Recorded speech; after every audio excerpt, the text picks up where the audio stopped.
I was like that. The room looks unbalanced here, I'm just saying, like. Do you need a minute, Mayor? Are you good? No, as long as I'm not on camera, I'm fine. All right.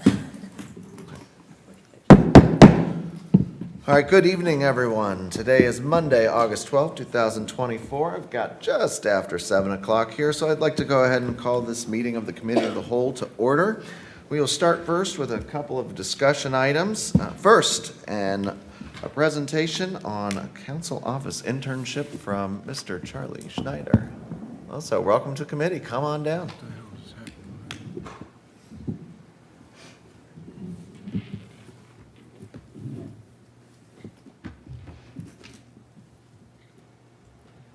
Good evening, council members. As some of you might know, this is my last week with the local government internship program through MORPC. I've had the pleasure of being assigned to our city council office, working with Jeremy, Sophia, and Jess. I want to highlight the projects, knowledge, and experiences I've been fortunate enough to gain from this past summer.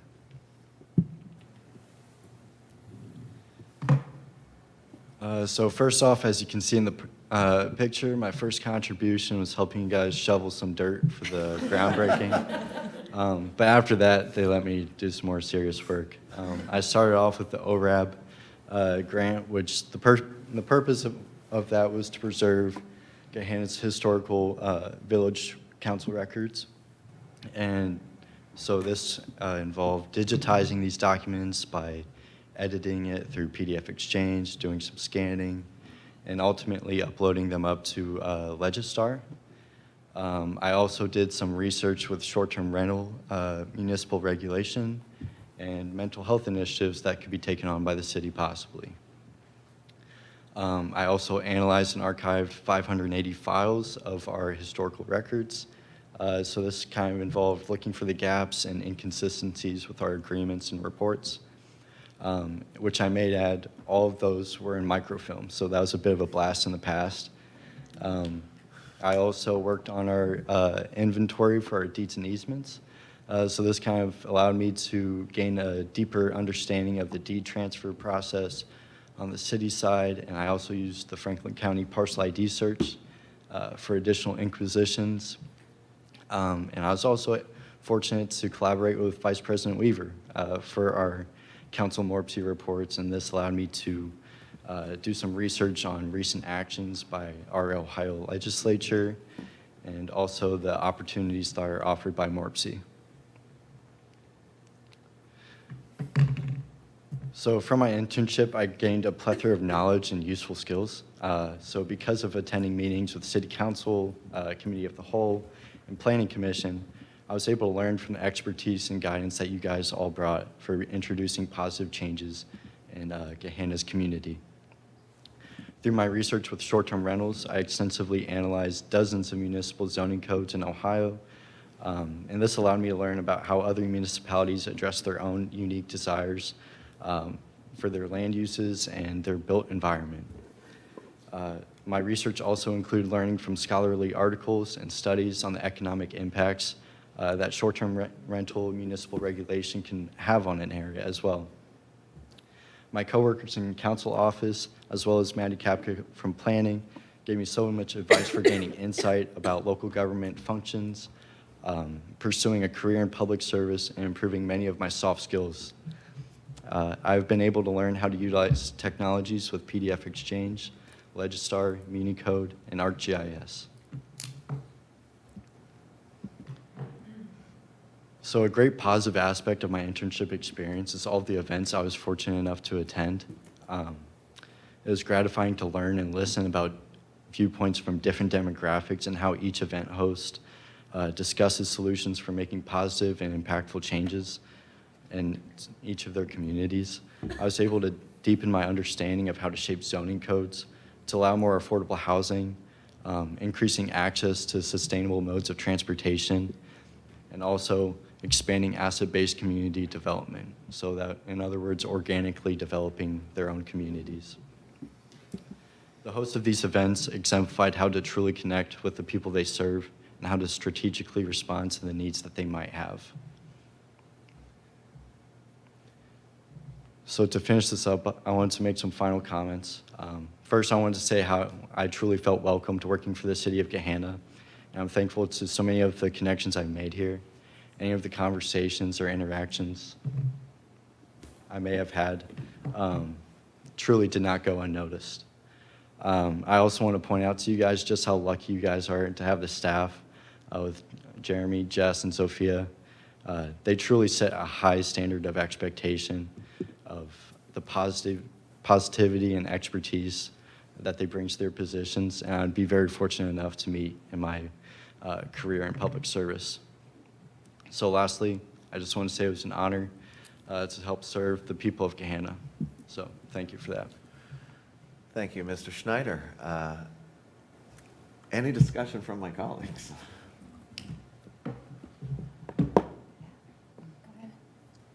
Absolutely. I just wanted to say thank you, Charlie. It has been an absolute honor to have you intern with us and get to not just experience council office staff, but also other departments within the city. And so thank you to the other directors and senior directors who've hosted Charlie and allowed him to learn from you. The work that you have done has been invaluable. It has been very incredibly meaningful contributions to the work that we've done this summer. And we've really had our foot on the gas, and you have been a huge part of helping drive that change forward. So thank you, and best wishes to you. Thank you. Ms. Padova, did you have anything? Just thank you for everything that you've done for the office and helping us get things a little bit more in order and being a smiley face in our crowd out here on meeting nights. It's my pleasure. I would just echo my colleagues' thanks. Thanks for all of your energy and assistance, and thank you personally for helping put together those MORPC reports. Very much so appreciated. I do hope the experience has been as beneficial for you as it has been for us. Also echo Ms. Bowers' thanks to the city administration for also working with Charlie and hosting him and taking him under your wing as well. Thank you to our council staff as well. One question for you, Mr. Schneider. What is next for you? My fourth year of college. So Fourth year. Passing the classes next semester is my next goal. And any desire still to work in local government? I think it's still there. Okay. The door is definitely open. Yeah. Madam Mayor. If I could, thank you, Mr. President. Mr. Vice Chair today. Sorry, I elevated you today, sorry. Vice President Chair. You know. Vice President. Charlie, I just wanted to say what a pleasure it's been to work with you. We've had 4 MORPC interns, so 3 in the administration and you in the council office, and you have just been a joy. Very professional in how you've handled your projects, asking for help and collaborating with staff. So we wish you nothing but the best, and please keep in touch. Let us know what local government job you may land, and keep an eye on jobs posted next year after you spend the next several months enjoying your senior year. Thank you so much, Mayor. All right, thank you, Mr. Schneider, and best wishes. Thank you. All right, next up, we have a community grant update and a presentation from Gahanna Residents in Need. Senior Deputy Director Corndog. Hello. My wife's probably watching right now laughing. I am offering no context for that comment either. My wife is very proud to give me that nickname, so. Well, thank you for your participation in the game. I am still sore yeah, from I'm running sure. bases. Yeah, so. All right, good evening, council. I'm here presenting a couple of updates. First, we wanted to talk about the 2023 Community Grant Program.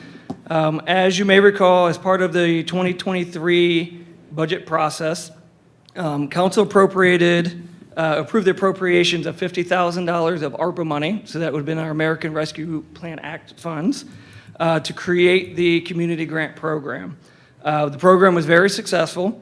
We did receive $127,000 in requests, and through the work of our review committee, we were able to fully allocate the $50,000 for the program, either full or partial request to 9 out of the 10 recipients or respondents, excuse me.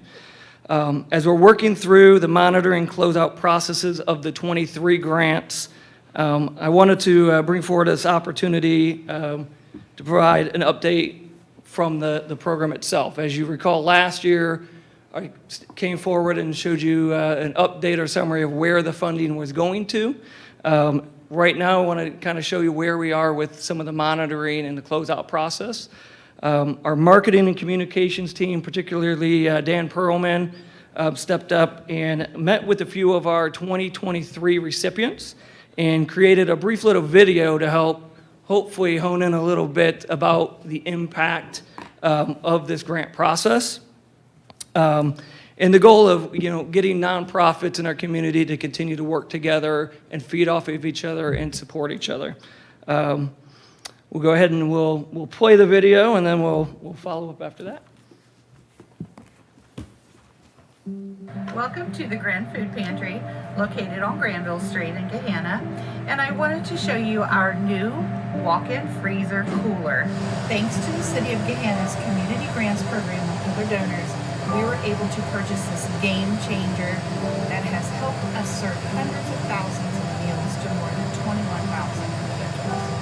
Now, let me take you inside. As you can see, the walk-in freezer allows us to acquire food items in bulk from Mid-Ohio and other donors.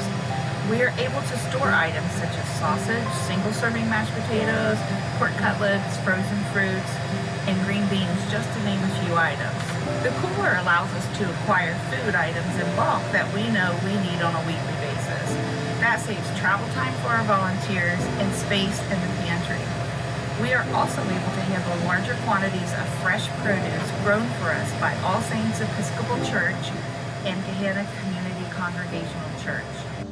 We're here at Gahanna Community Congregational Church, and we're so grateful to be recipients of the Gahanna Community Grant for our Daily Bread produce garden. Here in the garden, we grow lots of produce that mainly gets donated to Grin down the street for food insecurity, to support that here right in our city of Gahanna. And we are so thankful that we have lots of people from the community that partner with us. Some of our volunteers have mobility issues. They come with chairs and canes and walkers, and the grant allowed us to be able to provide a space of over 600 square feet that is lined with accessibility surface around boxes that are designed for more accessibility for people so you don't have to bend down. I am so grateful for the ground platforms that the grant provided to GC3, because now everybody that comes into the garden who's working on the garden with any kind of mobility issue, whether it be an electric wheelchair, manual wheelchair, or walker, is able to reach the raised platforms, and we're not having to bend down, and that's just kind of hard for somebody in a wheelchair. We are so grateful that the city is willing to support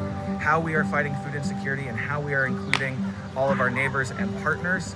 It's amazing to be a part of a city that does that. We know that we are not alone. We are so grateful for the support from the city and everyone who donates their time and resources to Grin.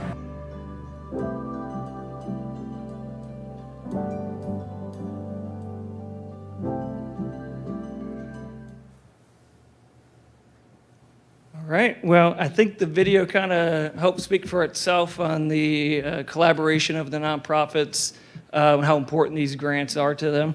Again, thank you to Dan Perlman for putting that video together, Brenda Johnston and Pastor Rob Tarr for their work on that as well.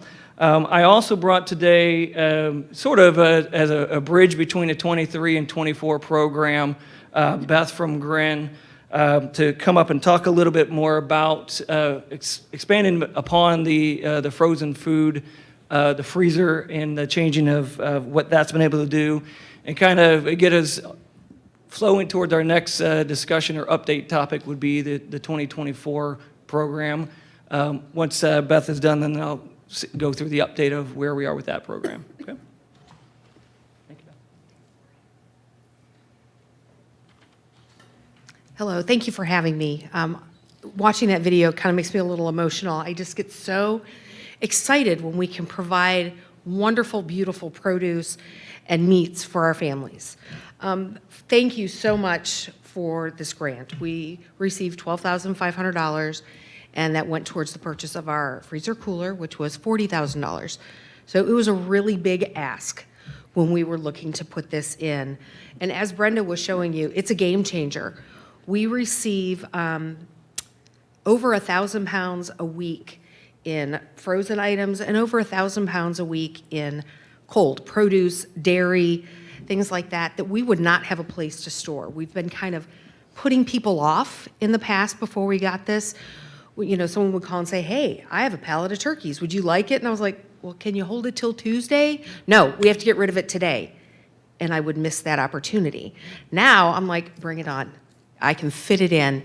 And it's just a benefit for our families. Grin has been trending about 20% over last year's number every month, give or take a few, 18, 23, that kind of thing. And this increase has been consistent since 2019. We hit COVID, 2020, our numbers skyrocketed, and it has not slowed down. We've been at least 20% over every year. So it's very exciting that we can meet these needs. It's very sad that we do have these needs, but the way the community comes together to support us is amazing. We have, GC3 and Pastor Tar with these gardens that we get the food from. And I don't know if you noticed, they were showing a lot of herbs that they were taking care of. Fresh herbs are not something that are on somebody's budget if they are getting food assistance, a SNAP card or coming to a food pantry. That's just not something they're going to spend money on. Same with the fresh produce. It's much cheaper to buy canned goods. It's much cheaper to skip vegetables and fruit altogether. And this is just building healthier bodies and healthier minds for our community to have this produce and the meat too. We were able to start picking up from BJ's twice a week when we weren't, because we have the room to take the quantity of items that they give us. Like all that yogurt was from them. We get 24 dozen eggs, 24 cases of eggs. 24 dozen in a case, once a month from Trillium Farms. We have to have it's like a pallet of eggs. We have to have a place to put this. We were able to increase those numbers once we got the walk-in freezer and cooler. We were able to, get a bigger donation from them. So it's just, it's so exciting and so overwhelming to me that we can offer this to our families. Every family deserves to have good quality food, whether they are buying it themselves at the store or whether they are the recipient of a food pantry. And we feel very strongly at Grin that everyone deserves the best, and our community provides that for them. So thank you very much. Thank you. Any comments or discussion at the moment? Ms. Bowers. Question, yes. Thank you so much, Mrs. Bentley, for being here, and thank you, Director Weibensinger, also for the presentation. Maybe a question for you at Grin. With the request, incredible work that you're doing, and we are so grateful for all that Grin provides to the community. One of the questions that I had just noticing that our ability to fund the request, we only were able to meet half of the requested funds for this year for the lockers, the refrigerated lockers. Where have you been able to identify other funding sources for this particular project? For the lockers? Yeah, or the other part of this $25,000 that was requested. For the walk-in freezer and cooler, it was the city, Mid-Ohio, Kroger, and the Kiwanis. Those were the 3 grants that we got for that. We have requested another grant through Kroger. We've submitted for a grant through Mid-Ohio. We're waiting, it's kind of, we don't know all the answers yet. The makers of the lockers themselves will fund part of it. We are hoping to get that. We are just kind of in this, all the information's out, they have all of our data, and we're just waiting to hear back. And then we have some individual donors that are on board with that. I would say probably $5,000 to $10,000 of individual donors. I know Brenda has worked on some corporate donors, and I'm not sure where she is with that. She's more the money person. I'm more the make sure everybody gets what they need to get person. Well, we are pulling for you, and so Thank thank you you so much for sharing that additional information about that funding, those other funding sources. Sure, thank you. Mrs. McGregor. Hi. I was Hi. just gonna, I was at a dinner the other night, and I happened to sit next to someone I didn't know, and we were talking, and she volunteers at Grin. And she said of all the places she's ever volunteered, it's the most well-run, kind people that she's ever worked with, and she just really enjoys it, and she's volunteered there for quite a while. And Thank so you for I thought sharing that was that. really nice, just a nice compliment for Grin. Thank you. After last week, I could use a compliment. Thank you so much. It was a crazy week. Ms. Padova? So like you, I got a little bit emotional watching that as well, because I remember many conversations of we have somebody offering XYZ, do we have the space for it, and trying to Tetris everything around and move it, and also making sure that you can still see all the expiration dates so things aren't expiring in the back. So the walk-in would definitely be awesome. So I'm really glad that you guys were able to get that, and just thank you so much for all the work that you guys do in our community. And I know you had a long weekend, so I hope As there's did the some city. rest in Yes. your But thank you. in your future. Well, thank you. Thank you for all that you do, and thank you for joining us this evening. Thank you for having me. Back to you, Director. All right. Any questions for me on the 2023 community grant update? Okay. We will flow over to the 2024 update. So as part of the 2024 community grant program, Council again approved the appropriation of ARPA funding. This time, the allocation doubled from $50,000 to $100,000. We intentionally structured the program to be very similar to the 2023 program. Our goal was to make the grant application process efficient and streamlined. Most of our nonprofits in Gahanna do not have dedicated staff towards grant writing and monitoring compliance. So we wanted the program that would be not prohibitive for them applying for these grants. Our primary evaluation criteria remained unchanged from 23 to the 24 program. Again, the focus was a priority one items such as food and clothing insecurities and mental health services, with secondary considerations to the overall general welfare of the community. The impact of these grants really needed to benefit Gahanna residents, or secondary to also include the Gahanna Jefferson School District as well. And of course, the 2024 Community Grant Program didn't disappoint. It was very well received. We received over 20 applications from 19 different entities. 8 entities were new from 2023, so essentially almost doubling the amount of nonprofits that participated. Total requests for funding in 24 exceeded $312,000. Again, all $100,000 of the allocation was appropriated to at least full or partial funding to 15 of the 19 different entities. 4 entities did receive full funding of their request. Everybody else received some type of partial funding that did receive funding. As you can imagine, all requests were considered of high quality. There's a lot of good work being done here in the community. It was not easy for our grant review committee to go through all the applications, reading all the budgets of the projects, going line by line to ensure that the $100,000 allocation maximized the program for our community. Attached to today's agenda, very similar to what we saw for the 23 program, is an overall summary of the 24 program, which would give the entity that applied the amount they requested, a general overview of what their project would consist of, and then ultimately what was the recommended awarding amount to those entities. We're very excited about the positivity received by our nonprofit community, and we're looking forward to see what the 2024 projects can do for this community.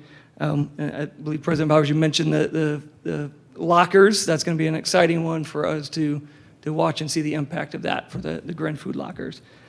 Any questions remaining for me for the 2024 Community Grant Program? Thank you, Director. Any questions, comments, or discussion? Ms. Padova?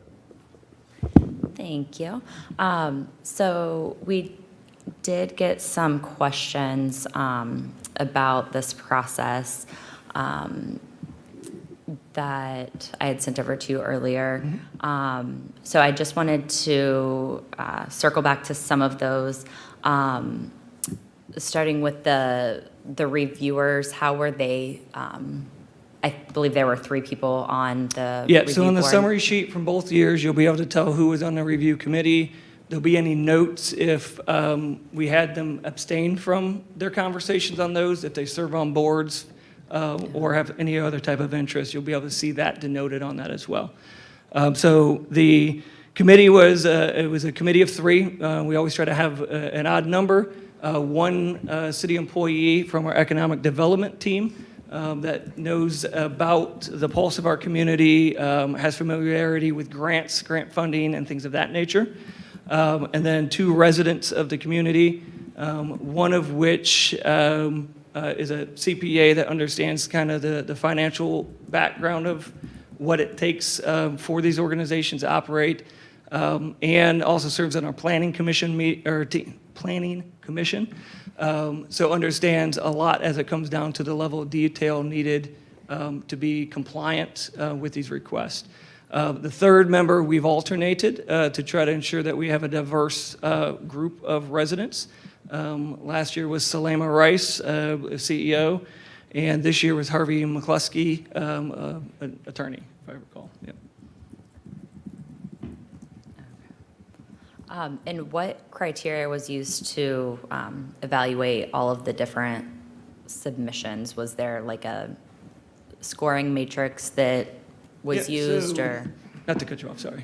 Go ahead. Oh, yeah, so in the application packet that was issued out for everyone, it indicated what the priorities were and then what the considerations would be. So priority 1A and 1B were food and clothing insecurities and mental health services.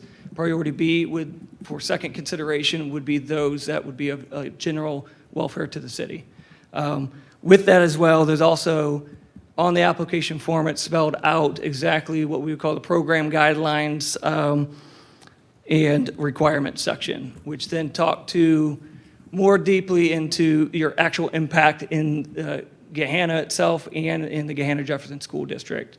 Because again, designing the program to ensure that we're impacting Gahanna and Gahanna's residents was our priority. Yep. And were the organizations contacted after they had submitted their applications? Or was it just, here's the packet, and were Yeah. any like follow-up questions or anything asked of? Sure. Any of the So different organizations? organizations were reviewed upon the basis of the application that they submitted. As part of the process, the grant review committee did have retained the ability to ask them to come in for clarification, a formal evaluation, a deeper dive into what would be made up of their evaluation process. Based upon the applications received for the 24 program specifically,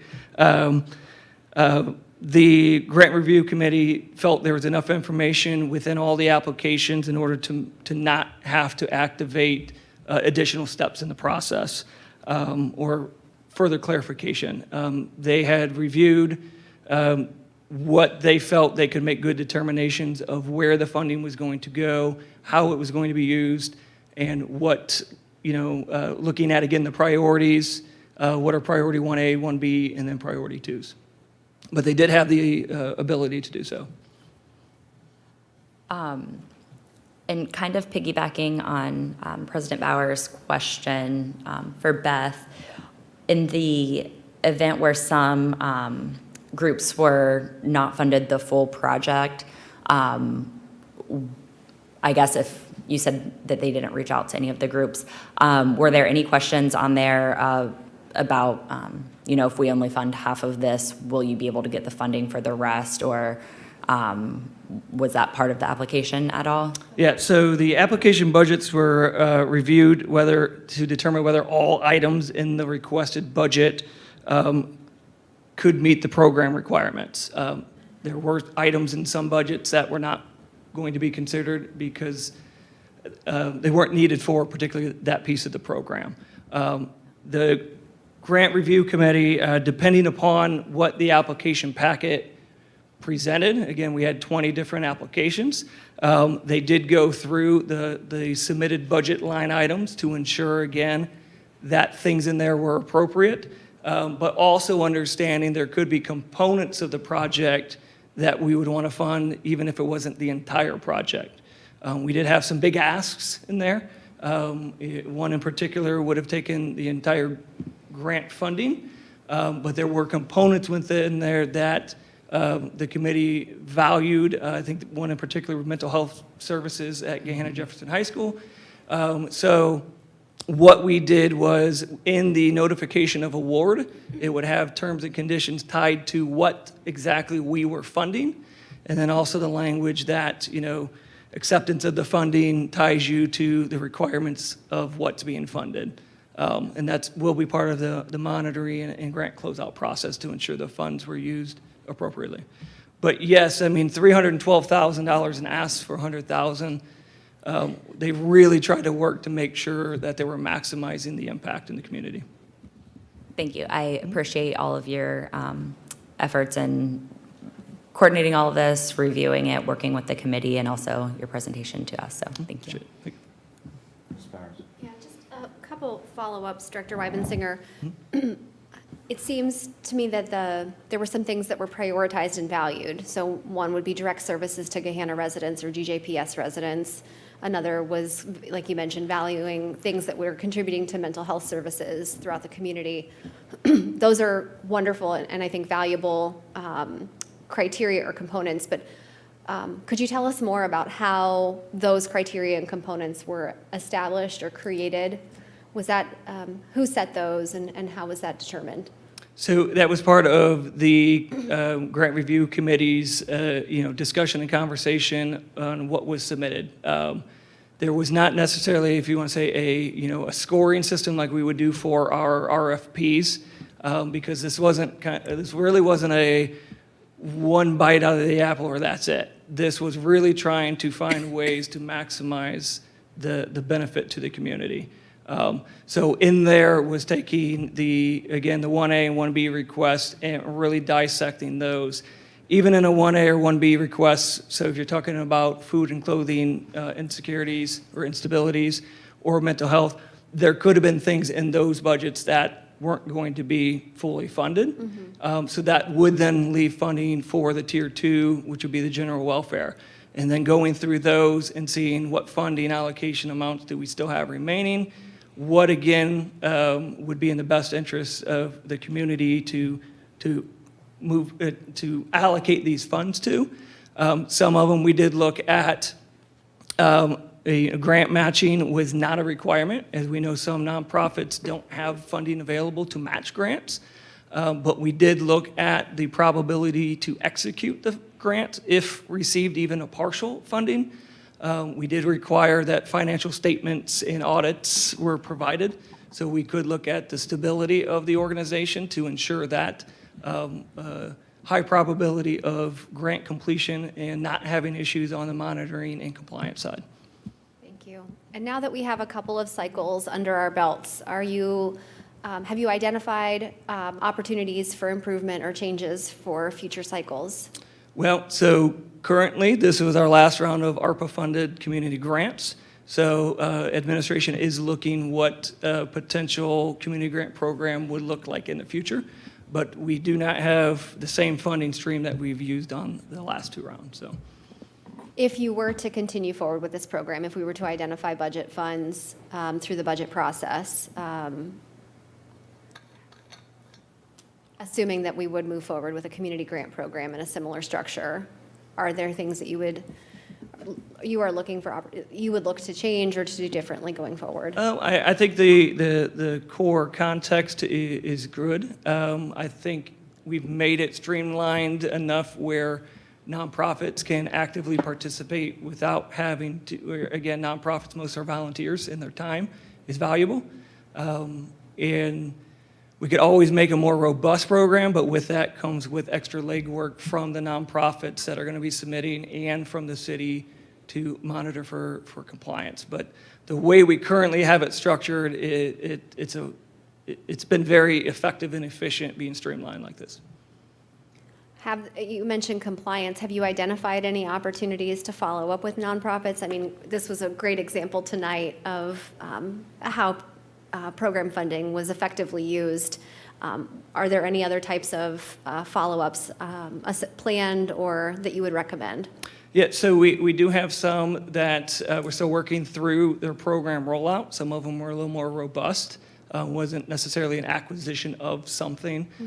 We did have some recipients that received smaller amounts, not saying less impactful, but let's say we'll give the CVB, for an example, was it $850 in 2023 for the sensory glasses in order to allow at holiday light celebration for that section that may not like all the loud noises and lights.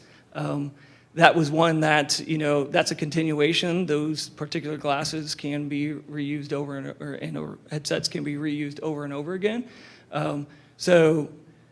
Success is some that will continue to prolong, but we do have bigger ones that we are working through still on ensuring that the compliance piece is there. But for the most part, we had a lot of community gardens. We talked about GC3 in the video.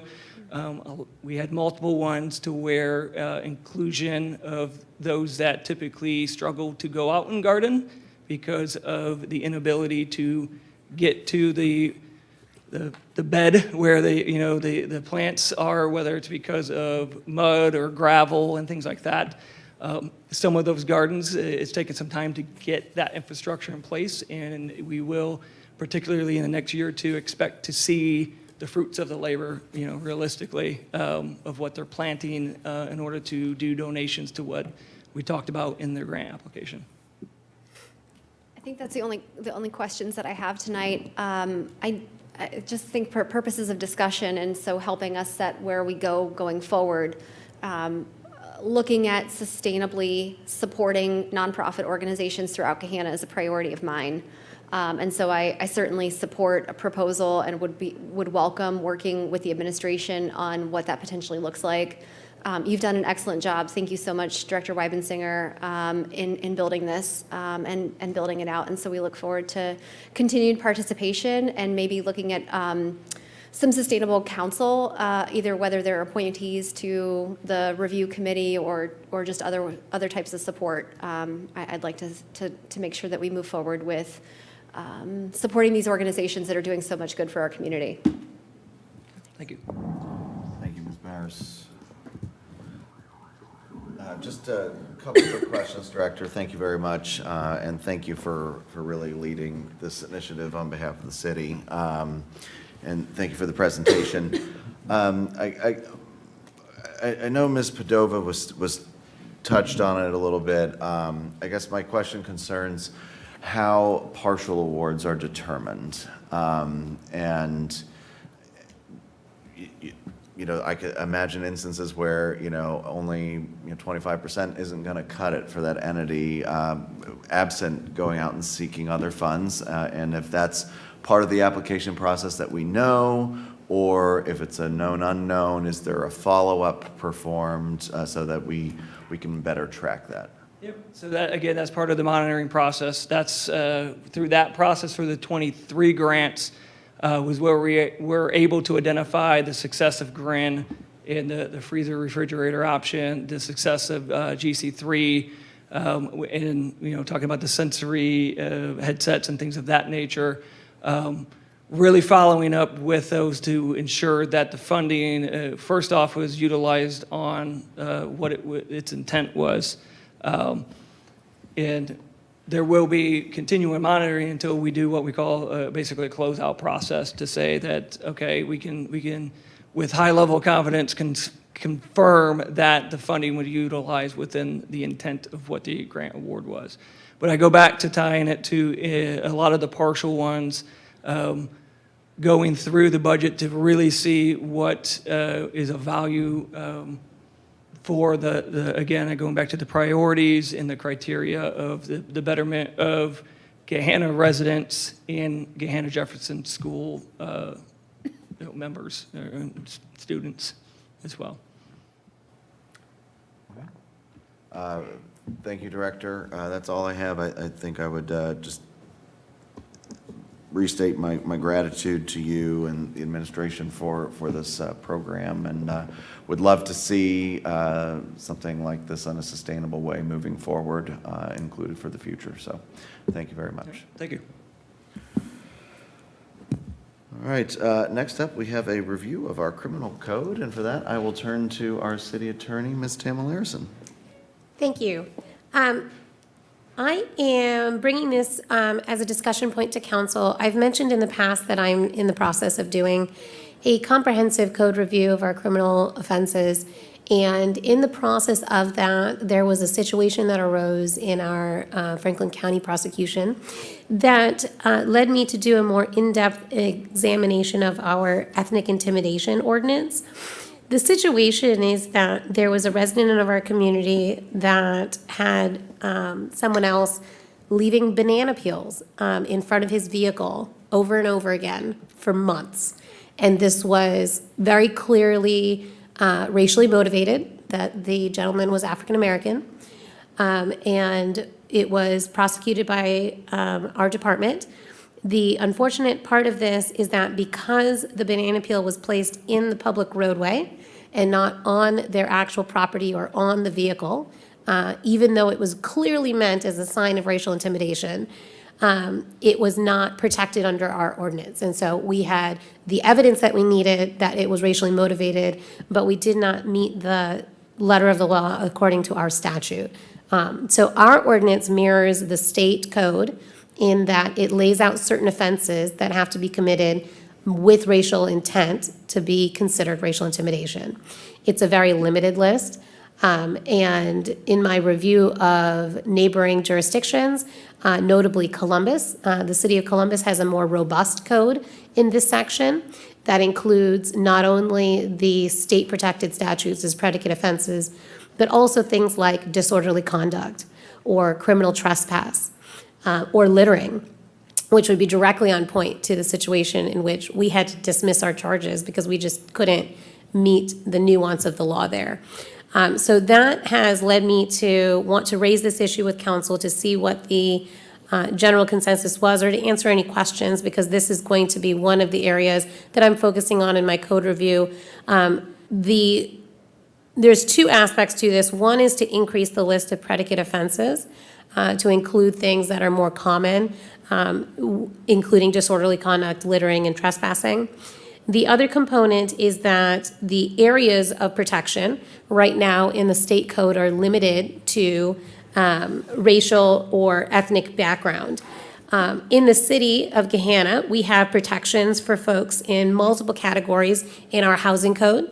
And so I would like to mirror that language in our ethnic intimidation statute. What I would like to do is propose that we name it discriminatory intimidation, and to broaden it to include anybody's race, sex, sexual orientation, gender identity or expression, color, religion, national origin, ancestry, age, disability, familial status, or military status. That would mirror the same bases that the city of Columbus uses. I would also say that Westerville and Reynoldsburg have similar statutes. They have taken pieces of the Columbus ordinance and mirrored it in their own. And I would like to do the same, which is not to take it in its entirety, because it does include some components of mandatory jail time and other aspects that I don't think would be a good fit in our city code. But I do think that expanding the protections to include all of the categories that I just mentioned, which again are in our housing code but not in our criminal code, and then to expand the list of predicate offenses would be appropriate. So I just wanted to bring that to everybody's attention, and I'm happy to answer any questions or take any comments if you have any. Thank you, City Attorney. Any discussion or questions? Ms. Bowers? I wanted to thank you, City Attorney Tamala Larison, for bringing this forward to council as a discussion item. I think it absolutely makes sense to reflect and to mirror the housing protections, the language around housing protection. We also already protect against employment discrimination within within city employment with similar criteria. So I think that expanding the criminal statute discrimination definition makes a lot of sense.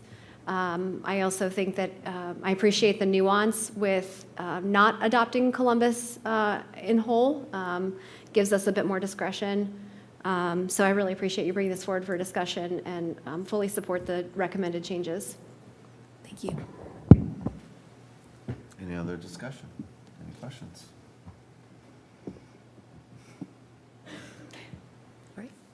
All right. I would thank you for bringing the item forward, Council. Look forward to seeing some red lines, I guess, in the near future.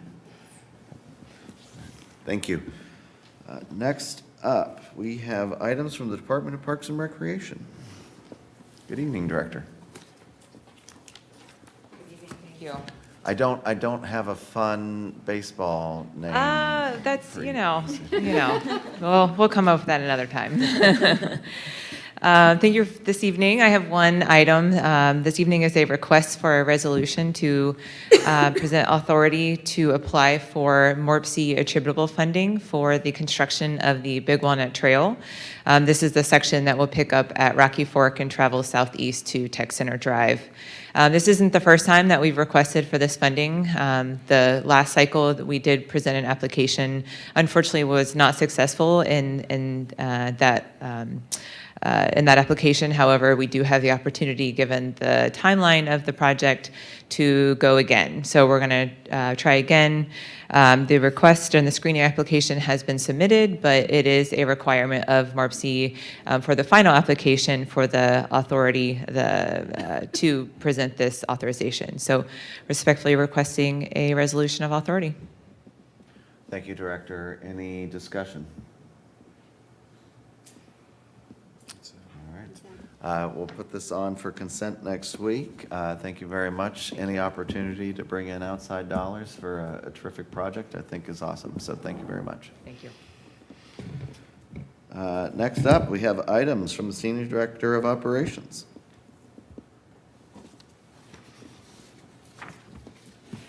Good evening, Director.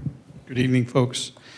My fun little tidbit for the evening, while I try and pop up a little note here, is that 2 years ago at this same exact meeting is when I introduced the ordinance to purchase 825 Tech Center Drive.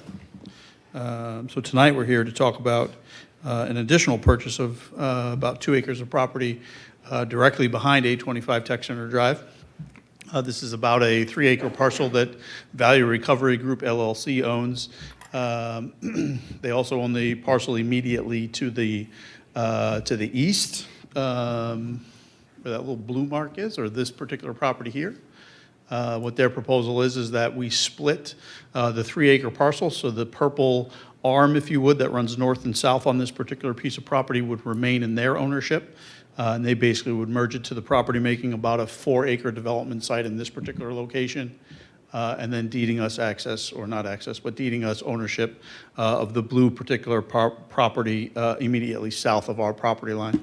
We feel that this is a strategic land acquisition to basically further secure the police facility that is largely in that southern portion of the building here. Basically restricting any type of development that would be able to happen back here as city-type development. We do not have any plans to actually build anything at this particular point in time on this property, but that 2 acres would be added to our property, our whole entire piece of property here, as part of the land acquisition. Land acquisition, negotiated price for the land acquisition is $150,000 in total for the 2 acres. We know just through market analysis and recent sales in this particular area that development parcels are going for well over $200,000 per acre in this particular district, in part because of the different development pressures here in Central Ohio. The purchase and sale agreement has been reviewed by City Attorney Tamil Aronson and approved the form. obviously. So the administration is respectfully requesting an ordinance for the mayor to sign said purchase and sale agreement and then close with the property or on the property within the next 45 days, but by date certain. It's in the report. I don't have the date exactly in front of me. I'm sorry. Let me pull it up real quick here. But by October 31st of 2024, which would require, if approved by you folks, emergency on the ordinance itself. So with that, I can take any questions. All right, thank you, Director. Any questions, comments from my colleagues? Mrs. McGregor. How, is that lot, is that buildable?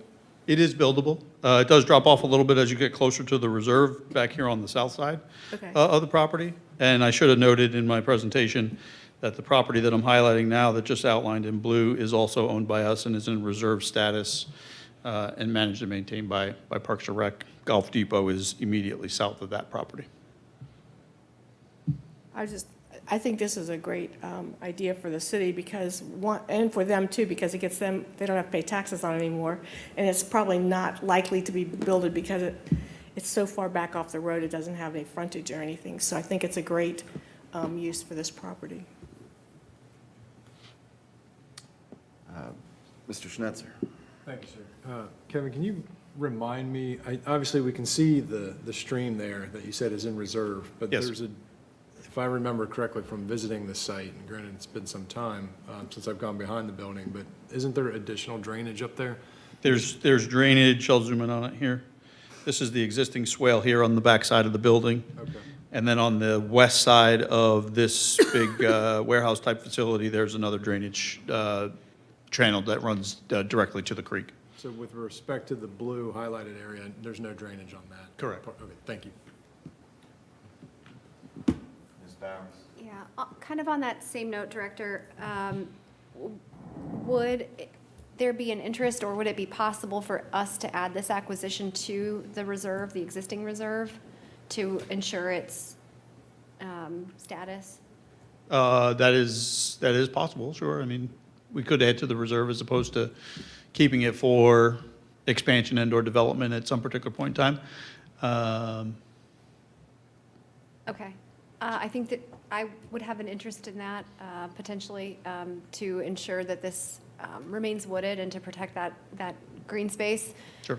I think this maybe was floated, so this is not a totally original idea, but it is a beautiful area back there, and so to potentially connect that to some hiking trails or something to that effect would really be an amenity to the community. Absolutely.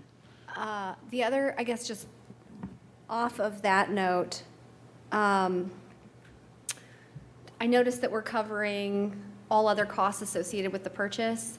Do you have a ballpark, an estimate of what that is, so we have a total understanding of the purchase of this, the cost to purchase this parcel? So Value Recovery Group originally wanted $175,000 for the 2 acres, and then any other fees that we would incur. We do not believe that with the fees that we will exceed that $175,000. I know there's a 6% broker fee, which equates, Mr. Schnitzer probably has that number right in his head right now, I think about $6,000, $6,500. Plus the other fees that are associated with it, with the transfer and those types of things. There's some split costs and such that we are incurring, but as part of the negotiation, we'll pick up those costs, and we feel like it will come in under the $175,000. And this is funded through, we will not exceed contingency associated with the 825, including Correct. the purchase of this parcel? Absolutely. Correct. Okay, great. Thank you. As a note there, just for further clarification for the record, the contingency monies that we've already talked about are actually associated with the Alfred construction project, and then even an MSA project, and this money actually sits outside of that, but was identified towards the purchase and acquisition and renovation of the building, but wasn't necessarily allocated to anything specific, and therefore we just, we have the opportunity to use it for this particular purchase. I will look over it, Ms. Berry, for a head nod. Thank you. So it's already been appropriated as part of the Yes, 825 ma'am. global funding? Correct. Okay. Right, but we're not using contingent, we're not, my point here is that we're not using any Elford contingency, construction contingency. Okay, thank you for the clarifying that. Yeah, purchase. thank you for identifying that. So we budgeted for this, is what you're saying? Yes. Okay, great. I love it when a plan comes together. Right. I appreciate the clarification. I would echo my colleagues' thoughts. I think this is great. Look forward to seeing this come to fruition. So thank you to Value Recovery Group for working with the administration on moving this forward. So thank you, Director. We will put this on consent for next week then.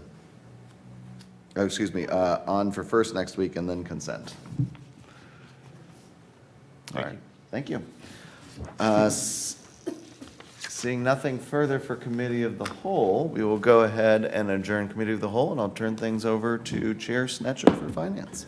Thank you, sir. Do we just want to power through it, or is everybody, okay, all right. Thumbs up, Mr. Van Meter, okay. All right, with that, let's commence Finance Committee for August 12th, 2024. I have a number of discussion items on the agenda this evening. The first one being quarterly financial report to council for the second quarter of 2024. And with that, Director Burry, if you are ready, I believe the floor is yours.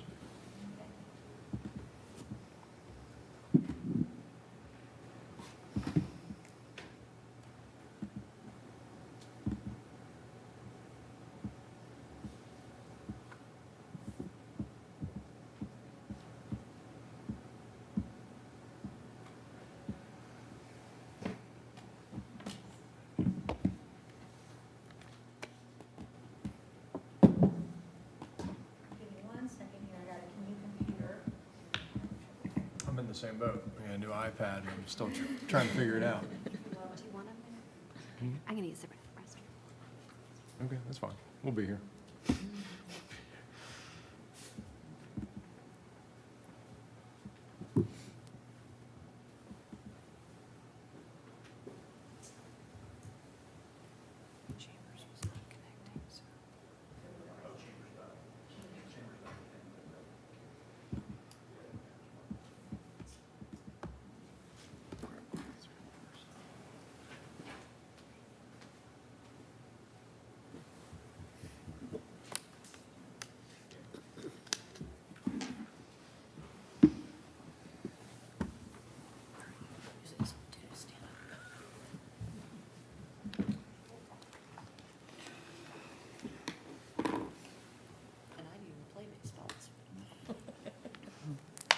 I did see you hit.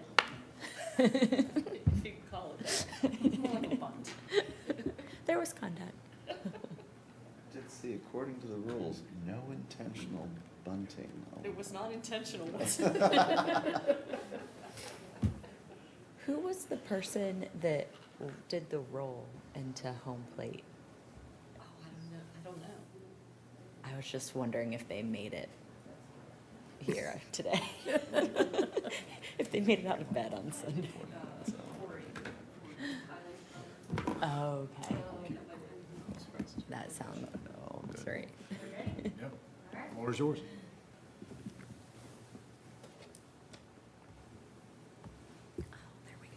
Okay, similar agenda as we typically have for these reports. We're going to discuss the Q2 results for all those funds that receive income tax dollars. We have a brief summary on the CIP, what our income tax trends are. That should be through the end of quarter two, how our investments are tracking, and then, of course, our conclusion based on those Q2 results. So first, looking at revenue for the general fund, we're 56% compared to budget, and are experiencing a 9% increase over 2023. Seeing that income tax increase of 5%, that's tracking as expected. We had planned on a 4% increase coming into 2024. Looking at collections to date for income tax at 52%, which is where you'd like to be. The only other couple things I'd like to point out is property taxes. So seeing that increase based on the recent sexennial reappraisal process. And then noting that we're already at 65% collections for the first half, so it looks like we will collect more for this year because it's typically a 50-50 split between the first settlement and second, so it looks like we're going to track a little bit higher there. And then looking at interest and investment income, still tracking very well. No intention of them reducing interest rates through the end of the year. However, there might be some pressure to do that sooner. But for right now, they're still not planning on reducing any rates until the end of the year. Any questions on revenue? Anything from council? Joanne, I have one. Yeah. Did you remind us, in your projections, did you anticipate a reduction in the interest rates that we would earn on the investments or no? Everything was estimated as holding steady to where they had set the rates in July of 2023, and we haven't seen much movement from there. Okay. So the reduction, we weren't planning any reduction until we go into 2025. All right, thank you.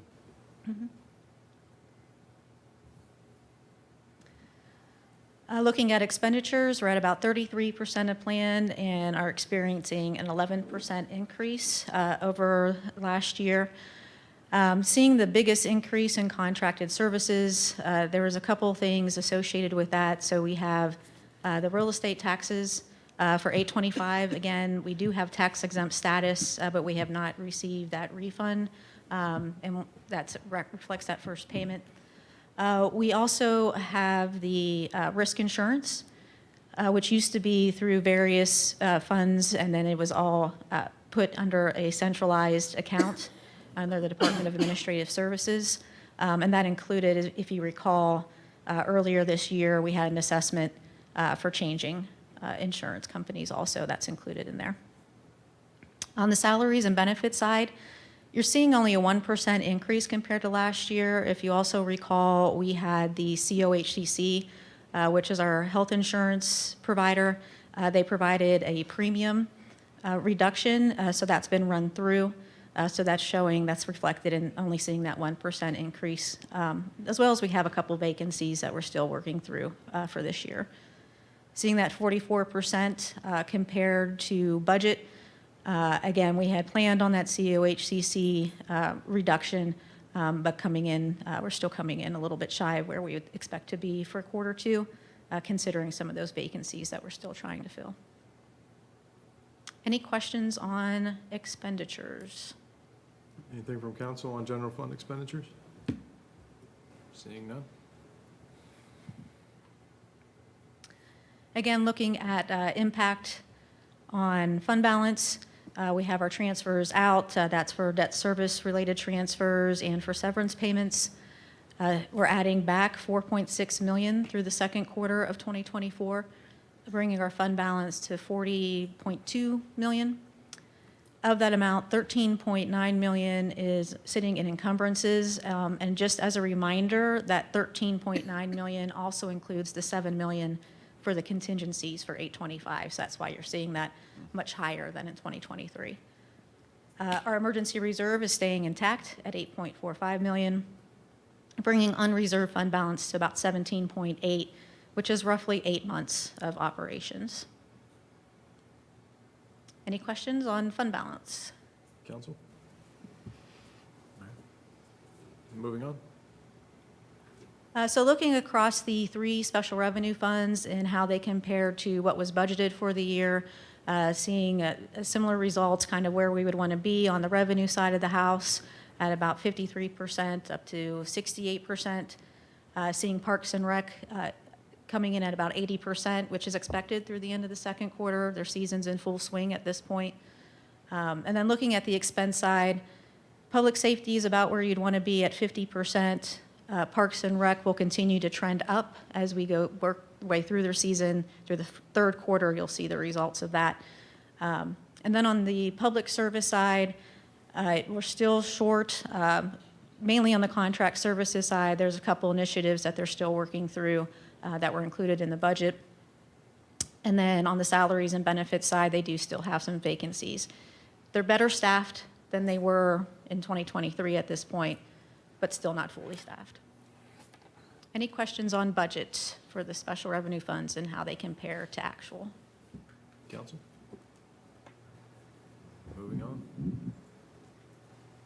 Looking how each of these three funds compare to 2023, seeing a reduction in public safety as we discussed in Q1.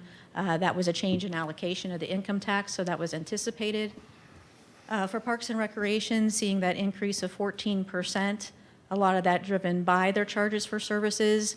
And this was an increase across all their activities. There wasn't any one area that didn't see increased activity and charges for services.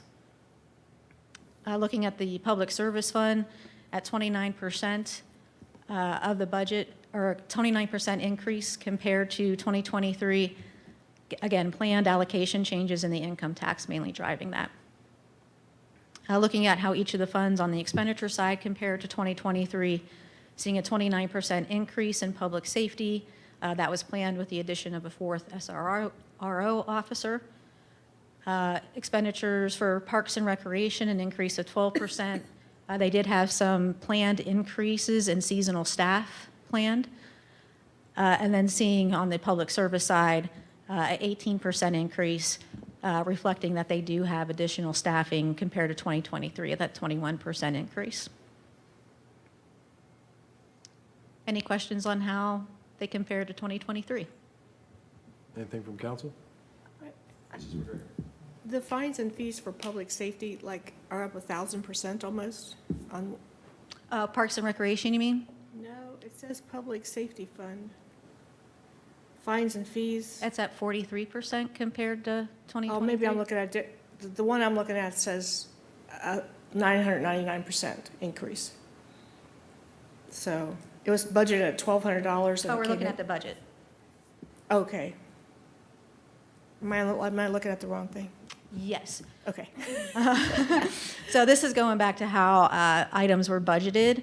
Okay. And fines and fees, I'd have to look and see what that represents. I believe that is for income tax collections and penalties and interest for delinquent.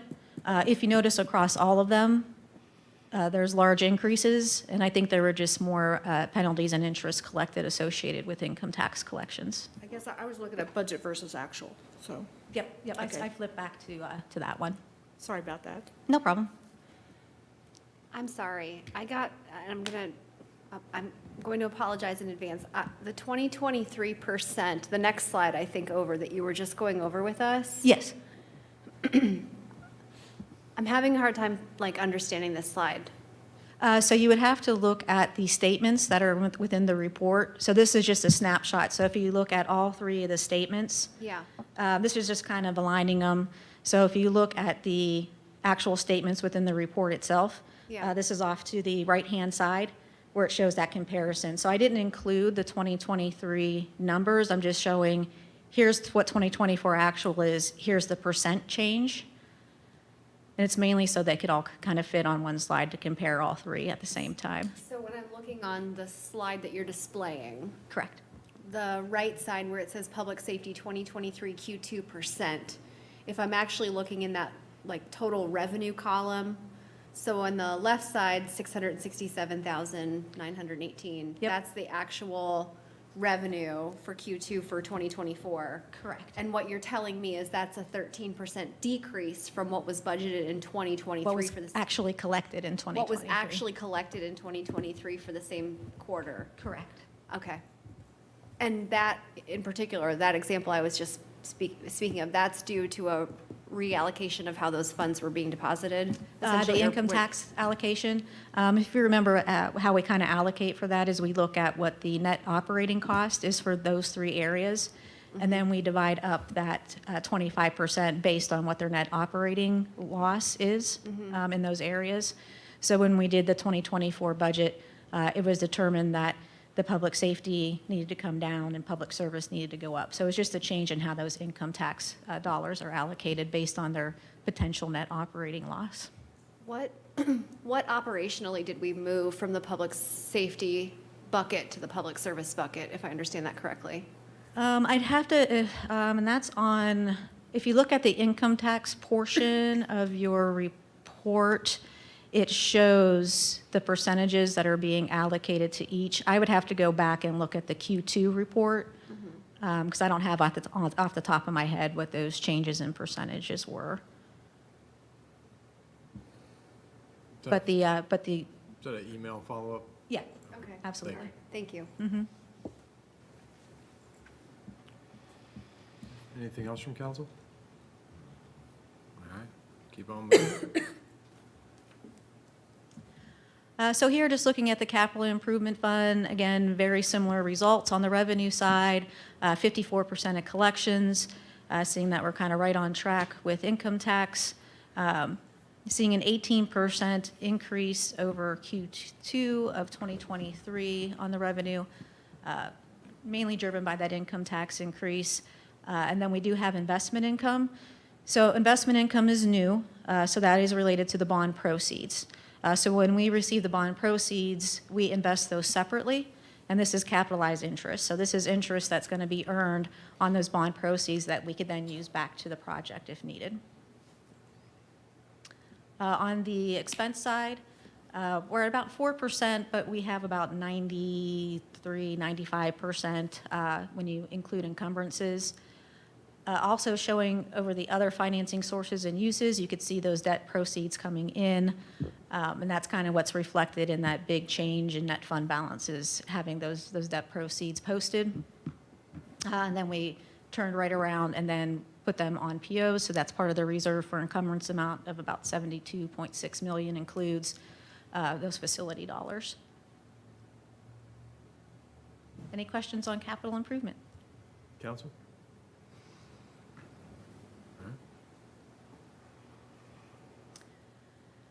So I don't really have much to report. This was just kind of show by fund and by project type where we are at the end of the second quarter as far as amounts actually spent and what's been encumbered. So just didn't know if there were any questions associated with capital. Council, anything on capital? You've got us well trained, Joanne. So then going back and looking at the income tax comparison, 2023 to 2024 for the second quarter, again, no surprises here. We had anticipated that increase in withholding taxes as we're continuing to see economic development. We knew that the individual was going to come down by quite a bit because we had that anomaly in 2023 with those past collections. And then now seeing net profit kind of following along with that economic development, seeing those increases there also, as that's already normalized, and now we're starting to see those increases based on development in the area. Mr. Weaver. Thank you, Chair. Thank you, Director. Yeah, I'd written down here to ask about the individual withholding and how that's down from this point last year. Help me understand the normalizing, I guess, from the high of last year, when I think even to my perspective, wages are going up in many, and so I help me understand. Well, for the individual, wages is more going to push your withholding taxes. If you remember, we did change to 100% credit. Yes. So we had always anticipated the individual piece slowly coming down as that credit was realized. More and more people taking advantage of that credit, getting that credit. So we always knew when we changed the credit that individual would start to fall.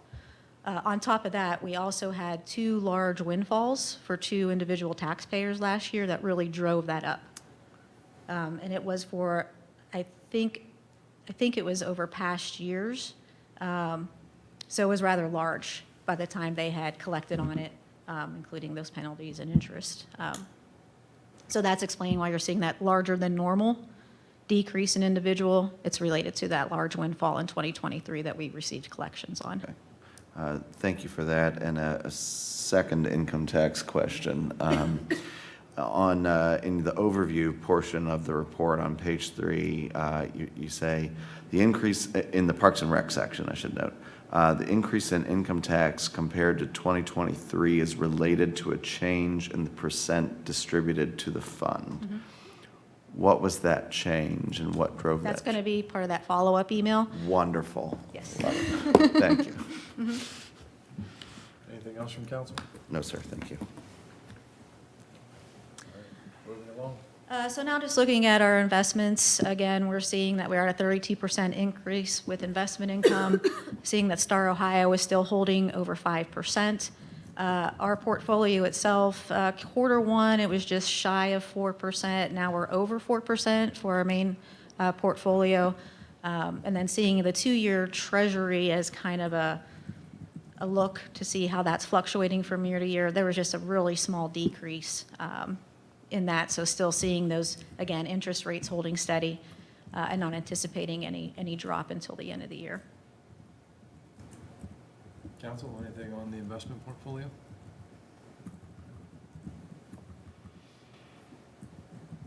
So just looking at what I concluded, I did see a slight reduction in inflation from Q1 by 0.5 percentage point. It was 3.5, we're now down to 3%.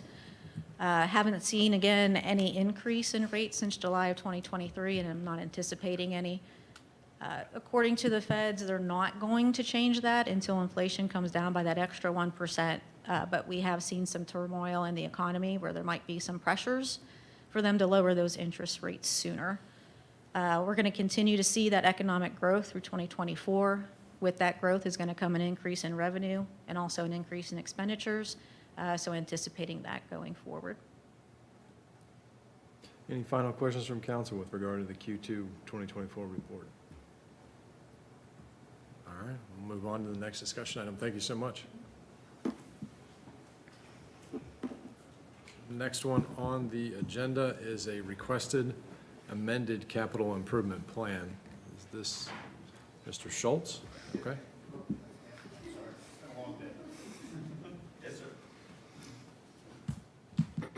I make that mistake all the time.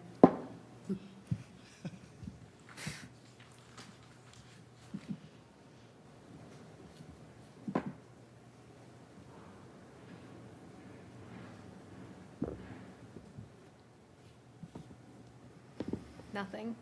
Is this thing on? I'm still getting used to the new iPad, so it's like taking an extra point and click here to find A everything. swing and a miss. I heard you, Ms. Bowers. Thank you, Mr. Schultz. Good evening, council. Continuing, I guess, along the financial line, but tonight is our annual update to the capital improvement plan, which obviously you guys adopted at about this time last year. So this report was provided to you folks in draft form at the July 15th meeting, I believe.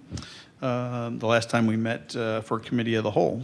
I think, as I stated that evening, the capital improvement plan, right, pages, I guess what I'm going to refer to as 1 through 37, the bulk of the plan, the narrative, if you would, has changed very little, if at all. Obviously, the summary tables that are within each of the sections as they detail different projects, sure, those have been updated to add projects, update status of projects, update some financial information as we run through the document.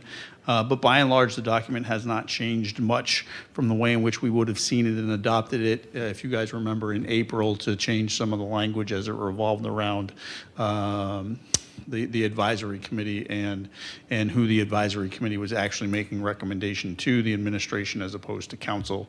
And that was a change that we had made in August itself. Just to memorialize some things, again, and for anybody who may be looking at watching this online, right? But what is the CIP? The CIP is the capital improvement plan. It's a working document.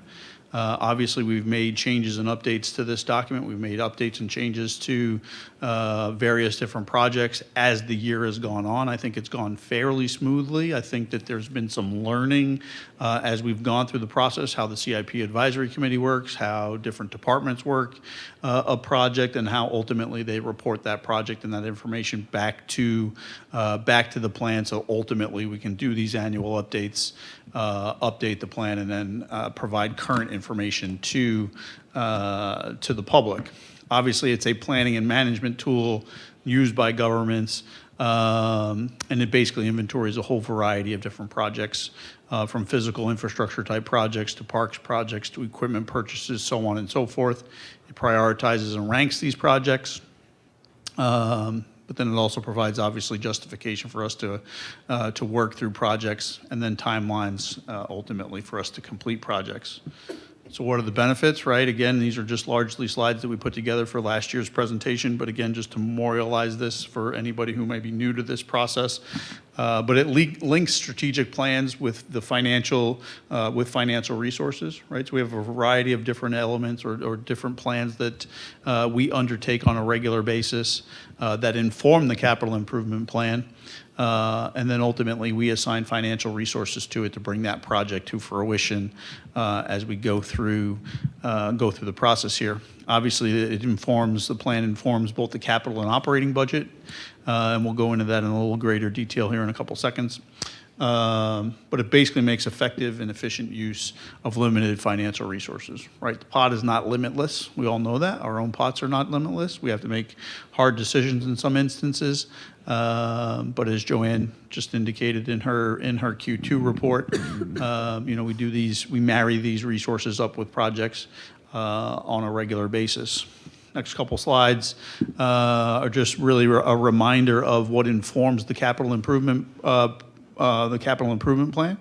I think what you're going to see here is me step through and highlight a variety of different plans that are currently under update processes that will further inform the plan as we move forward. Right, we're doing a strategic plan that's just been brought online here in the last few weeks. You guys have heard that we're updating our thoroughfare plan.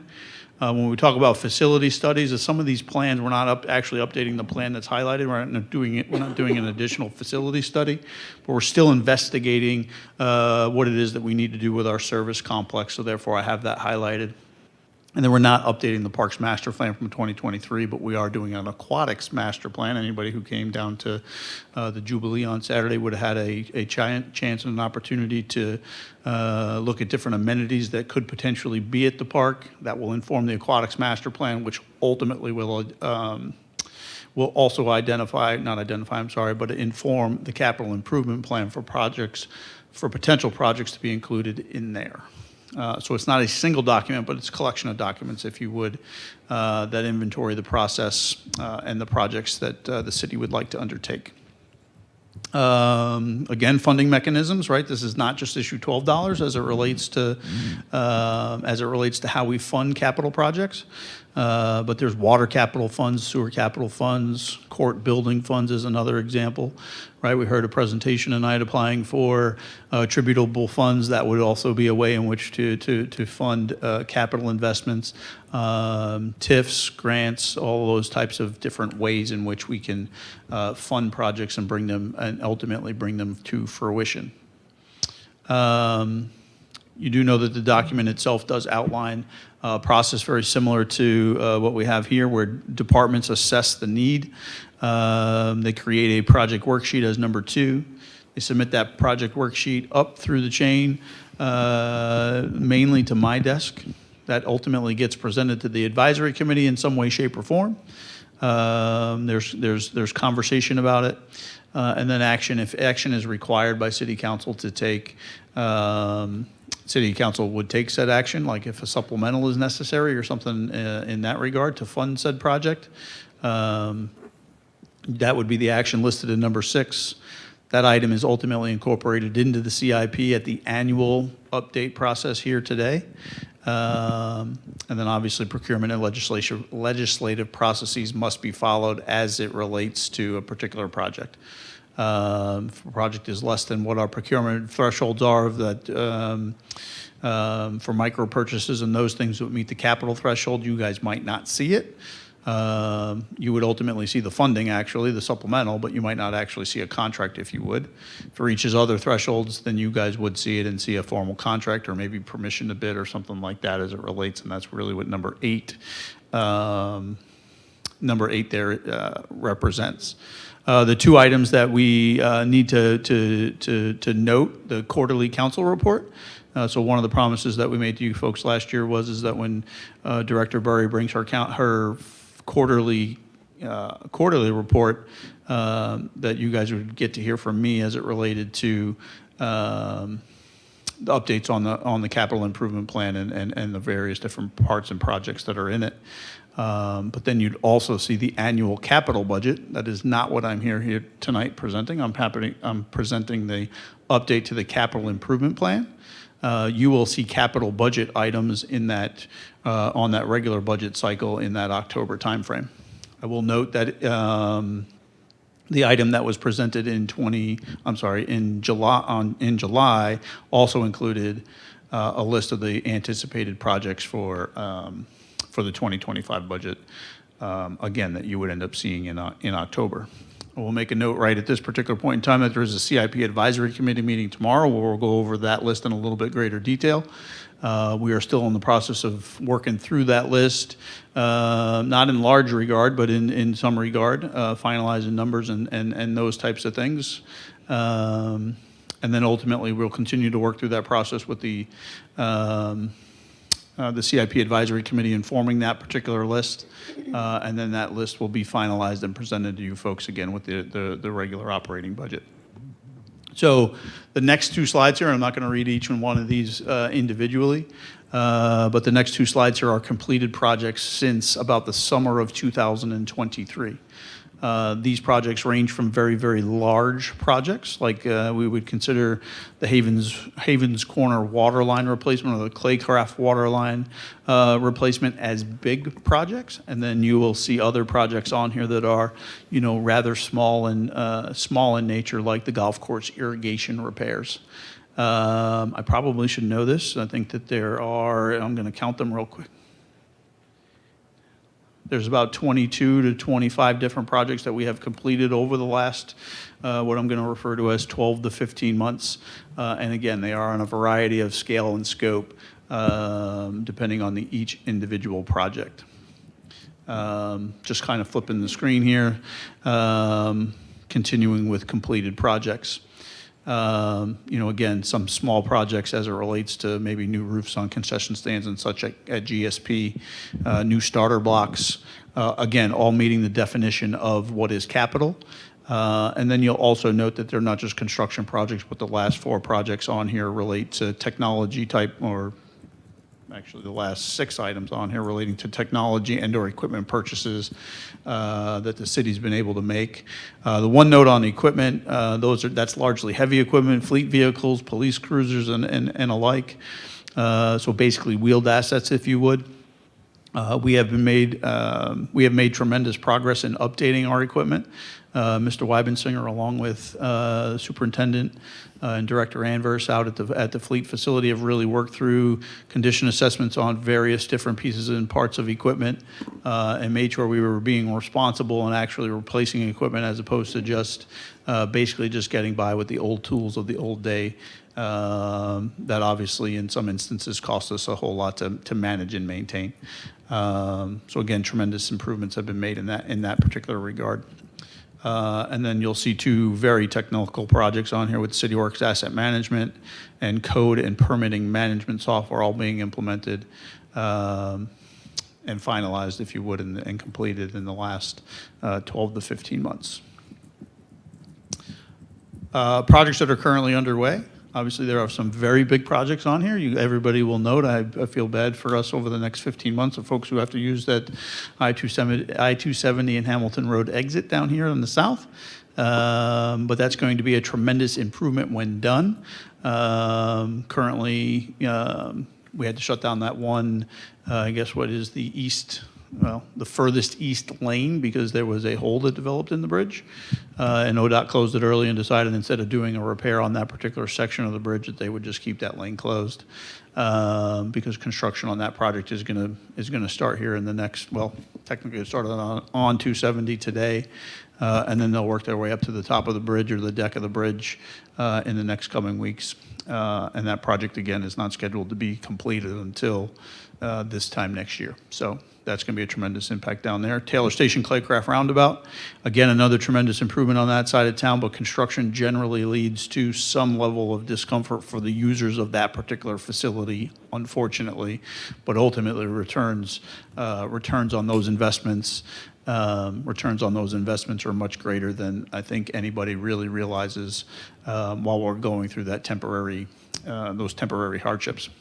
The Academy Park Mountain Bike Trail, while construction has not technically begun yet today, I'm going to actually peek. Sunday. Great, I have it on the list. Construction apparently on the Academy Park Mountain Bike Trail will begin on Sunday. And therefore, that's on our list. If If anybody has visited the golf course over the nice weekend that we've had here, you'll notice that the deck on the upper portion of the clubhouse there is being replaced. Obviously, anybody who's driven by 825 Tech Center Drive sees a very large transformation taking place on that particular facility. And then our police dispatch and record system is also a technology project that is also currently underway as well.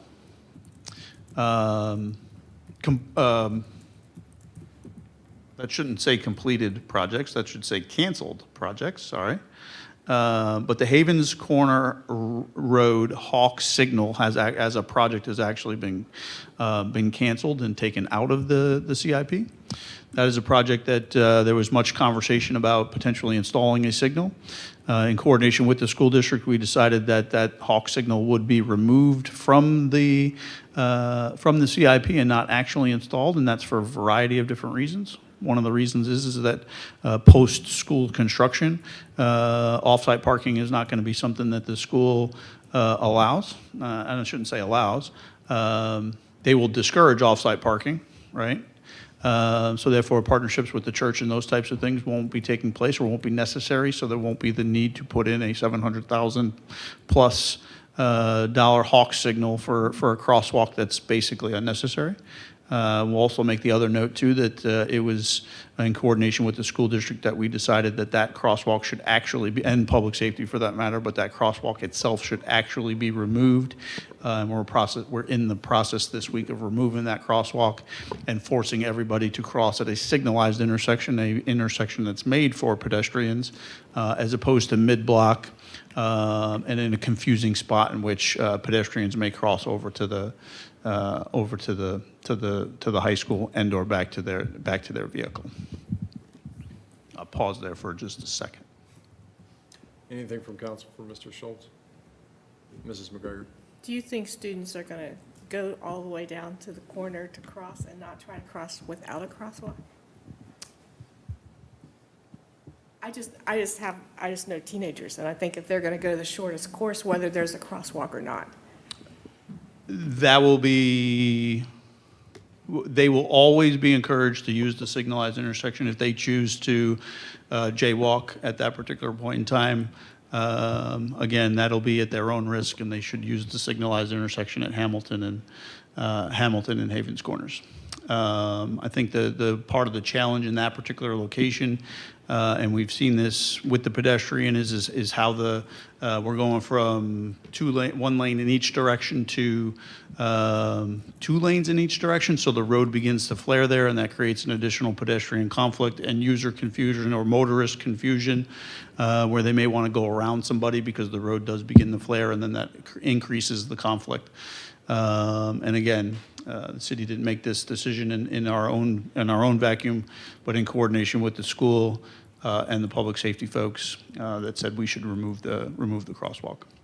But you are correct. The pedestrian can choose to cross the road at any point.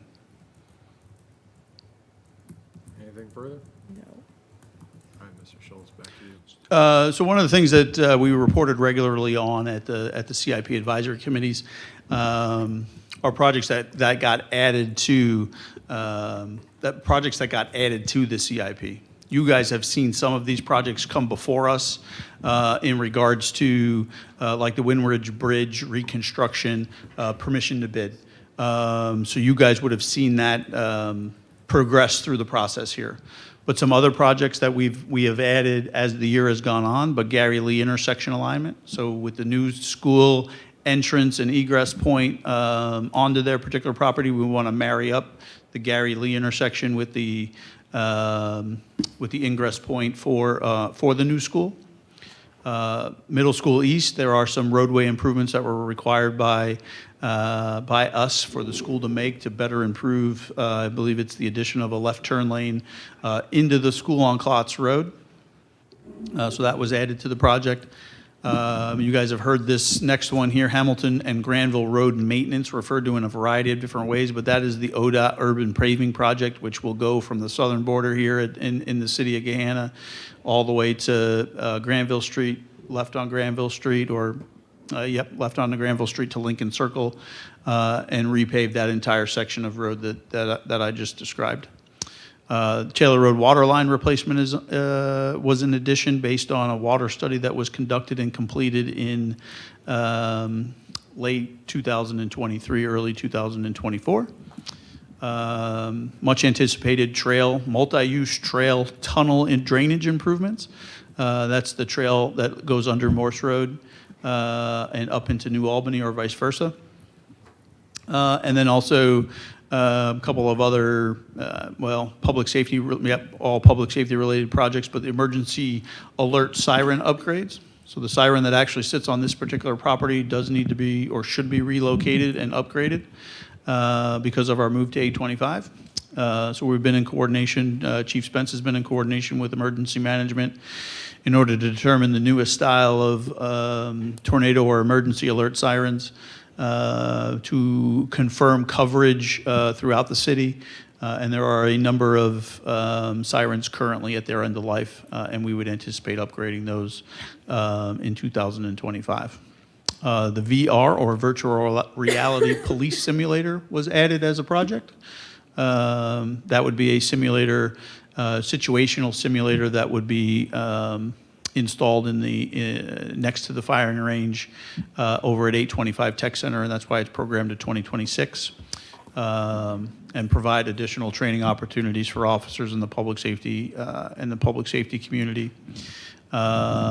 And then the last project that was added, which will end up getting presented to the CIP Advisory Committee tomorrow, I guess actually those last two will, but the live scan fingerprint system, which basically when you bring somebody in and have detained somebody, you take their fingerprints, you run them through this system, and it basically tells them if there are any, what their criminal histories are and their, if there was any warrants, so on and so forth, for that particular person. So those are the projects that were added to the document. I know that you guys will notice that as you've gone through the different sections and such, you will notice some things highlighted in red, mainly that status column, mainly for completed projects. I do not have slides on these, but you'll notice a number of projects have been completed. What we talked about with the advisory committee is that those projects would survive one cycle inside of the updated document, so the general public would be able to see that a project was underway last year, completed this year, and then next year that project would no longer be memorialized inside of the plan. So it would live in the history of the document, but it wouldn't live forever in the document, if you would.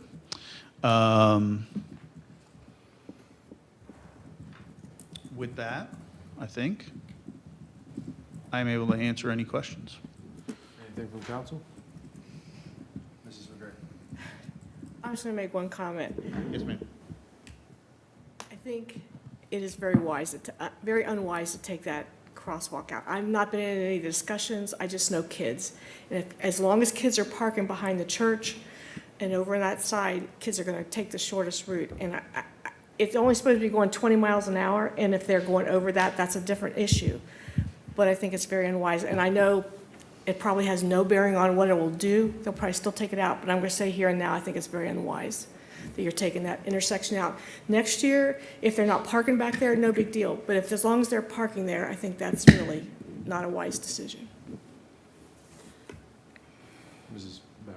Yeah. Could you maybe just give us more background on those conversations and how that came to become a joint decision? Yes, we have a regular operations meeting with the school folks, superintendent, new chief operating officer. I think that was, I don't remember if CFO was at that meeting or not. I don't believe that he was. No. It was Dr. Deagle, the COO, Director Comlank, our engineering, Director of Engineering. Chief Spence was chief in that meeting as well. Yep. We talked through the issues and strategies on how parking was to be enforced, some of the improvements that the school would have liked to see us make at the actual signalized intersection of Havens Corners and Hamilton, which we're in the process of executing on this week. And I believe it was a joint decision, what I guess I would refer to as a joint decision to remove the crosswalk. Can you speak to any any potential mitigation strategies or having officers out there during dismissal or arrival? Yep, so there'll be signage placed at both sides of the crosswalk indicating that the crosswalk has been closed and that they are used to use the signalized intersection. So there'll be a physical barrier, if you would, that the pedestrian would have to walk past. The sidewalk on the south side of Havens Corners is also going to be closed because of the construction zone that is also right there. So they're really actually not going any further in order to get to the signalized intersection than they would, depending on which point on the school property that they needed to get to. Because of basically the construction that's going on there. There have been some improvements made. I think everybody would notice the monument sign on the corner, Havens, the southeast corner of Havens, that said Lincoln High School. That has also been removed so that the pedestrians are not spilling over into the intersection to go up to Clark. But those are some of the types of conversations that we had with the school. Again, when it was determined to remove the crosswalk itself, and then basically make a couple of more minor improvements over to the Hamilton Road, Havens Corner, Granville Street intersection itself. And then also anticipating when they are all parking off-site next year, how those movements will end up coming south and how students will ultimately be crossing at Havens Corners and Hamilton Road. I think part of the decision, and if I remember correctly as I talk on it, part of the decision was for the crosswalk to be removed sooner than later in order to create better habits this year from the church to the intersection to cross, as opposed to potentially making it next year when there was a lot more pedestrian traffic coming across the road itself. I just wanted to highlight one of the things that you said, because you gave a lot of information in that. I thank you for that. But part of the concern is that the sidewalk on the school side is not accessible because of the construction zone. So even if they were to cross, there's no place for them to safely walk on the south side of that stretch of road. And again, it was a collaborative conversation with the engineering, with public safety, with the school officials as well, as to what ultimately was in the best interests of the students and the most safe passageway we could create for them. I hear you. But we have that problem along Hamilton Road too. I mean, they could jaywalk anytime along Hamilton Road here as well. But at the end of the day, if they can cross and there's no sidewalk to the other side, that's not safe for them either. And I see Chief moved into the first seat. So did you have something you wanted to add to that? Yeah, I would just reiterate what Mr. Schultz said. We looked at this a number of different ways. The current construction site, as it's encroached onto the north end of the high school property, you have overhead work being done within feet of the roadway. So what is a hard hat area, construction zone, structural steel, overhead work being done is a matter of feet from the roadway. So it presents a series of problems with the north end of the construction, specifically where the theater portion of the building is. We know that they're going to push to the west along the front of B building with additional underground improvements, some more utility work, so that's going to continue to be ensured. The safest intersection that we have is Hamilton and Granville. We have pedestrian islands, we have or safety zones, we have lights, we have annunciators. So to continue to try to usher traffic across that flare in the roadway just is not wise, especially with all the environmental concerns. From a safety perspective, I think we have 12 additional crosswalks in and around Gahanna Lincoln High School. Our focus in the morning is to get traffic onto the property and move it through. Also trying to navigate around the vast amount of pedestrians that are congesting the area, especially in front of the building, because they've closed points of entrance into the reverse as it flows off campus in the afternoon. Thank you, Chief. Anything further from council on that topic? Thank you, Chief. Anything further from council on that topic? Thank you both. So, Mr. Schultz, there's an ask of council, right, with regard to ordinance 0049? Yes, sir, I'm sorry, thank you very much. That's what I'm here for, I'll prompt all day. Thank you. So the administration respectfully requests an ordinance adopting the annual update to the 2023 to 2027 capital improvement plan. And I'm able to take any additional questions that you folks may have. Mr. Weaver? Thank you, Chair. Sorry, I thought I was awaiting a more general question period, so I appreciate it. Two quick items. One, I'm just having met with numerous residents and heard from them about the trail drainage under Morse Road. It's really awesome to see that moving forward. I see we have one of our advocates for bicycle safety here as well, so thank you for being here as well. So to see that on the VR police simulator, going back to when we toured one of the facilities in Westerville. Correct. Is that what we're talking about? And thank you for nodding yes. Help me understand, is that has not been allocated in the funding for construction for 825, or it is, and this is tracking? Help me to follow that, please. That is not part of the construction project. That is a post-construction item. Okay. Yep. Thank you very much. I think that's all I have, Chair. Thank you. Anything further from council? So the one thing that I would like to add, as it relates to the Clark State Road feasibility study that's being undertaken by the county engineer's office, I will note that there are two trails projects identified in here. One is PK 2406, Hannah to Headley Connector Trail. That has been listed as planning and is not in red. It most likely should have been in red. I apologize for that. But then there is another project, PK 2903, Theory Avenue to North Hamilton Road Trail. That has been identified as currently in planning because of that feasibility study. It does not appear the feasibility study itself is funded out of the general fund, and therefore not technically a capital item because it is just a study.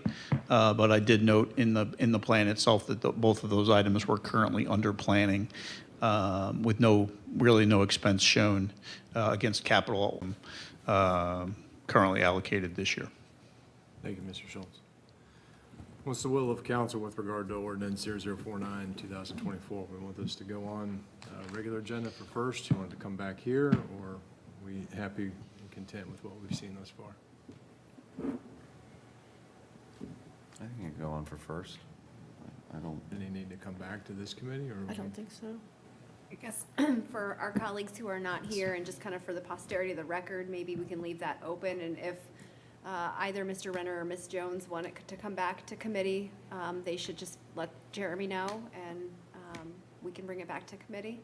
Otherwise, first and then consent. I'm okay with that. Yeah, that sounds good. Jeremy, we Robust conversation. put a tickler on your calendar just to ping our members of council that are absent. Yes. Thank you so much. Okay. Moving on to the next and final item this evening on the finance agenda, there's a supplemental appropriations request. And the ask is to waive second reading from the Workers' Compensation Fund Contract Services. So, Good evening. Director Bulmer, the floor is yours.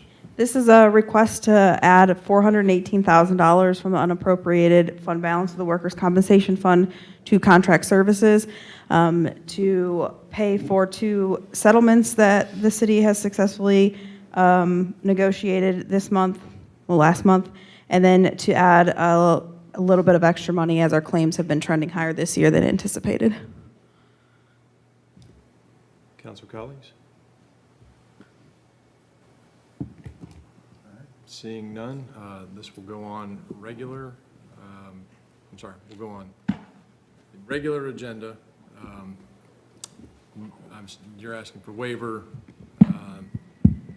not consent, right? So we'll have to get a motion for the waiver itself. Yep. Okay. All right. Thank you so much. I guess with that, this concludes finance. Thank you, everybody.